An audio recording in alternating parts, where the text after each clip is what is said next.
Hey, Namaskar. Once again, welcome to another live session into the series of brand and brand management. और आज हम बात करेंगे कि ऐसे कॉन्सेप्ट जो क्वेश्चंस आए हैं what should we should avoid when choosing a business name. I think मैंने इस पे हाई श्रुति मैंने इस पर ऑलरेडी कवर कर चुका हूँ. फिर भी मैं एक छोटे छोटे पॉइंटर्स जहाँ बिजनेस नेम चूज़ करना होता है उस पर मैं अपनी कुछ विचार आपको स्पष्ट कर देता हूँ.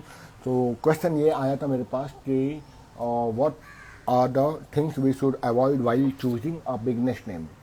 So पहली बात आती है कि when we talk about the choosing a business name, okay, तो पहला आता है कि avoid choosing a generic terminology into your business name. जैसे जेनेरिक शब्दावली कहीं ना कहीं आ जाती है, हेल्थ केयर, फार्मा, लेबोरेटरीज, ठीक है, एंटरप्राइजेस, ये सारे जो टर्म्स हैं, ये हाई धर्मेश, ये सारे जेनरिक टर्म्स अवॉइड करने चाहिए. क्योंकि जब आप बिजनेस नेम लेते हो और आगे जाके जब आप इसमें भी जाते हो फॉर ट्रेडमार्क रजिस्ट्रेशन, तो पॉसिबिलिटी बहुत हाई है, 95% पॉसिबिलिटीज है कि आपको ऑब्जेक्शन आ सकते हैं आपके बिजनेस नेम के ऊपर में, या राइवल्स भी आपके ऊपर ऑब्जेक्शन ले सकता है ये बिजनेस नेम मेरा है, आप उसको कैसे ले सकते हो. High Prateek.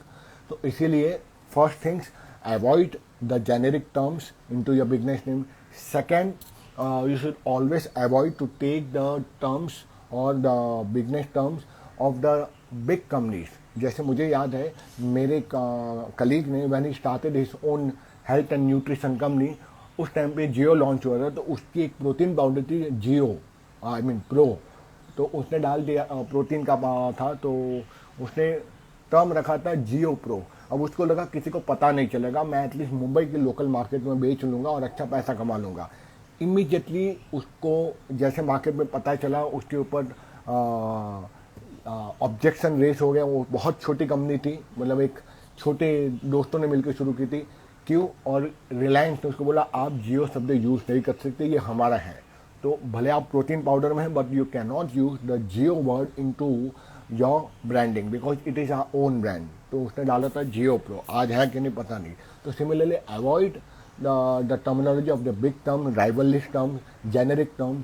Avoid the weird terminology. तीसरा पॉइंट, जो वियर्ड टर्मिनोलॉजी जिसको कोई जानता नहीं है, ऐसे टर्म्स को आप यूज़ मत कीजिए. या कोई ग्रीक वर्ड ले लिया, कोई ऐसा संस्कृत टर्म ले लिया जो कनेक्ट ही ना हो पाता हो इंडस्ट्री या आपके नीश को या प्रोडक्ट लाइन को या आपके बिजनेस को, वैसे टर्म भी आप यूज़ नहीं करना चाहिए. कई लोग हिंदी वर्ड यूज़ करते हैं, ठीक है, जैसे पॉलिसी बाजार, तो बाजार ही था हिंदी टर्म, पॉलिसी ही था, but it will get connected to the industry and market also. और बहुत पहले से चल रहा है, तो उनको ट्रेडमार्क में आई डोंट नो इश्यू आया था कि नहीं आया था. तो वहाँ पे आपको ध्यान रखना है कि वो टर्म यूज़ नहीं करना है.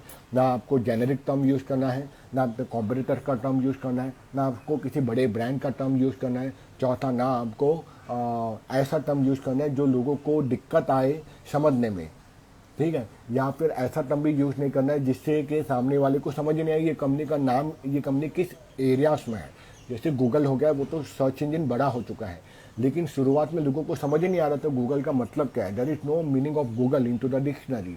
तो ऐसा भी टर्मिनोलॉजी यूज़ मत कीजिए जिसकी कोई अर्थगता नहीं ना हो. There should be always have some deeper meaning of your industry और ऑफ योर ब्रांड नेम. कुछ ब्रांड नेम का मीनिंग भी होना चाहिए, ठीक है. तो without meaning, without any making any weird terminology, you should not use the brand name into your businesses also. हाय अनुरति. तो इसीलिए बहुत ज़रूरी है. फिर छठा इंपॉर्टेंट पॉइंट आता है कि ब्रांड नेम ऐसा होना चाहिए, ऐसा भी नहीं होना चाहिए कि लोगों को बोलने में भी दिक्कत आ जाए. मैंने अपना ही कंपनी का ब्रांड नेम का आपको उदाहरण देता हूँ कि I was using the Greek terminology into my pharmaceutical industry, क्योंकि मुझे संस्कृत या नॉर्मल टर्म वाले आयुर्वेदिक वर्ड यूज़ नहीं करने थे. आई यूज द लैटिन और Greek word. I thought that was a Greek word, प्रिस्कस हेल्थ केयर. अब लोगों को समझ ही नहीं आ रहा था, प्रिस्कस बोलने में ही उनको दिक्कत आ रही थी मेरे ब्रांड को. तो the 6 important pointers to avoid into your brand name. Avoid those terminology which are very difficult to pronounce by your consumer, by your vendor, by your supplier or by the people who are surrounded with your businesses. ऐसे terms कभी use ही मत करो. And seventh and सबसे important point,